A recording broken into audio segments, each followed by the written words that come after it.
the thing. Hulk Hogan spoke at the Republican National Convention. Because Bubba could not keep up with her because she was this young hot wife. Dude, Hulk Hogan, here's what I'll say.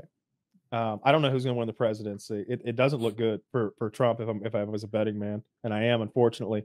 But Hulk Hogan at that Republican National Convention was like the weird of my week. Oh, it was the most patriotic and American I have felt in my. No, it was embarrassing, and it was so much like Idiocracy. It was so much like Idiocracy. And if you people out there have never seen Idiocracy, go watch it.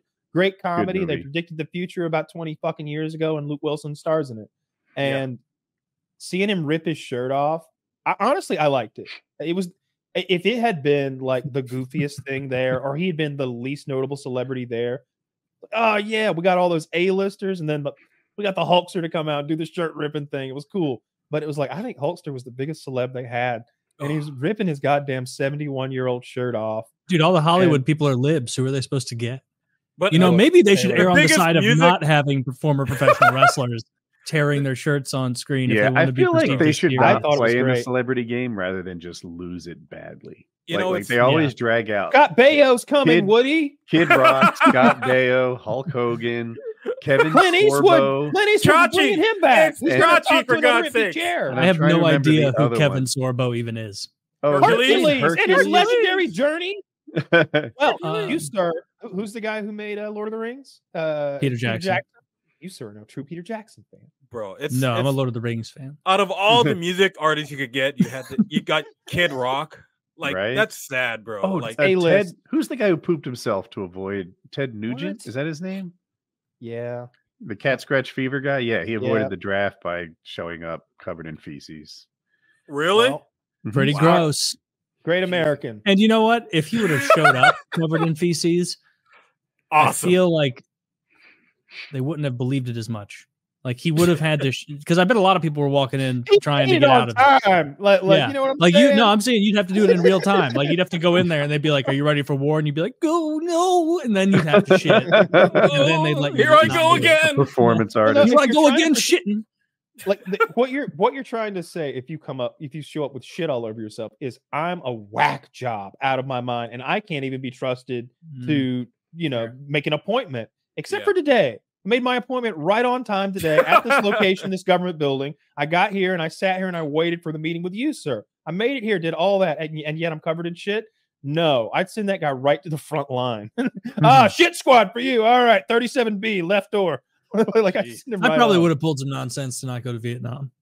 Yeah, Woody always denigrated. I don't think I would have thought President about shitting Trump for his bone spurs. Now, first of all, Woody, he didn't have the fine medical science that you had access. He doesn't know which foot had bones. When he can't. That's how you know it's so bad. They were both dealing with it so much. I broke my ankle. I had to wear a cast. At first, they misdiagnosed it, and I remember excruciating pain. I was on crutches. I don't remember which foot it was. I think it was the right one. I genuinely don't. It's like I think it was the right one. They both hurt. Yeah, he didn't have bones. Actually, I had a huge knee injury like about 2013. So I can't remember what I'm saying. 5 draft deferments for these bone spurs. 5. No, 5. what I'm. I don't care about people dodging Vietnam. It's the most bullshit war.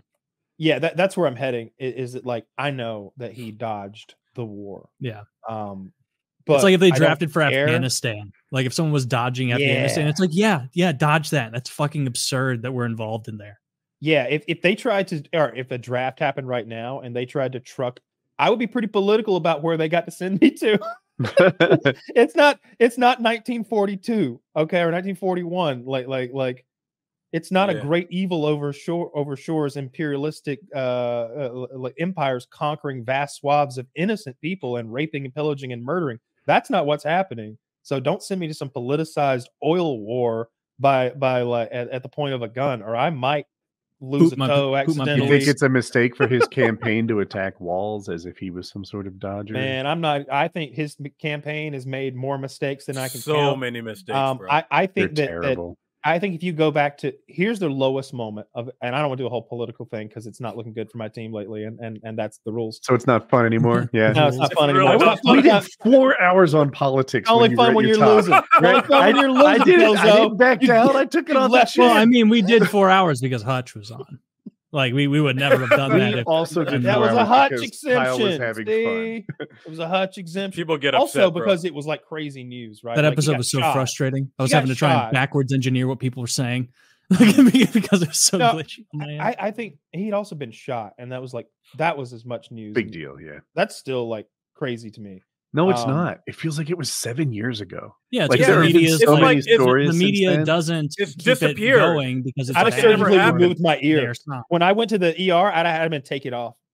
At least a piece, bro. At least a piece. I watch politics every day, and I'm watching Trump now. He has the same issue that Biden had a month ago, and it's this. When Biden had that terrible debate performance, it was like he needs to get out there in public on the mic and show people that that's not the real him. But he was incapable of doing that because it was the real him. Now Trump is in this spot where he needs to get out and show people that he doesn't slur his words, that he has more to say than just shit talking America, saying it's an apocalyptic dump of low unemployment and whatever. But he's incapable of doing anything but that. That's his only spiel. He's the Beach Boys playing hits from years ago again and again and again. And he goes out there and he's supposed to like, oh, this one's going to be on economics. And then sure enough, he degrades into some name calling thing against the other side. That is all Trump has to offer. Just shit talking America. I don't it's not winning. I don't listen to as much of it as you. And so my perspective on it would be that clearly the person who's not the incumbent would want to attack the weak points of the incumbent's position.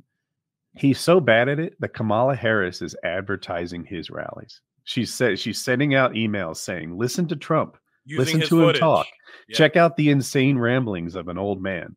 Yeah. That he is doing himself a disservice every time he takes the mic. And that's why he's losing. Yeah, I don't know.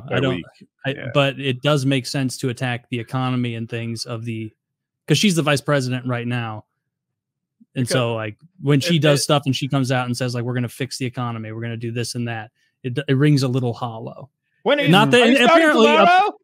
the president is just an entirely figurehead position because Biden has done nothing in months, years. And Kamala could just walk it, like just be whatever. Which, by the way, I'm loving that you guys. I was the butt of every fucking Macaulay Culkin joke for 10 years, and now you guys can't get her name right, and it is heaven for me. I think Liam Neeson for so long, there we go. No more Nielsen. I'm on it. I got the I'm the main guy now. Woody has post-its all over his monitor. He has post-its all over where it's like, don't say Nielsen. It's Neeson. Yeah, I don't think Trump's gonna win. And that's kind of been where I've been at for a bit. I didn't know, but I dislike Kamala so much. She's so unlikable. And why is she unlikable though? Because she wasn't even liked by the Democratic Party until the media told her to be liked about a month ago. And then suddenly a bunch of people were like, oh, yeah, I guess this is the route we're going. So like, no, she dropped out of her own presidential election because she was getting butt fucked so hard by all the other Democratic nominees. Like it feels like an entirely media produced Trump in 2012. Hype. That happened to Biden like every time until he ran in 2016. Trump. Did he run in 2016? No, you said it happened to Trump in 2012. In 2012, Trump ran for president and got butt left early in the party. Yeah, but I think it's definitely different. Someone coming into a lot of cases of presidents who had an unsuccessful run for president years before. Yeah, but it's like it's a cart before the horse thing. Like, I think that if Trump changed his strategy and actually talked about the issues at hand instead of trying to make fun of how someone looks or they're laughing and stuff, I think that it would change the game, but I don't think he is capable of doing that. No, I don't think Trump could talk about the issues without lying about them all the time. Oh my gosh. Right? Oh my God. When you're afraid to have immigrants a day, they're all MS-13. It's an organized plot by every government south of us. And every time you listen to him, you're like, dude, this is 95% untrue. Do you think illegal immigration is like a big issue? Yes. Oh, huge. Yeah.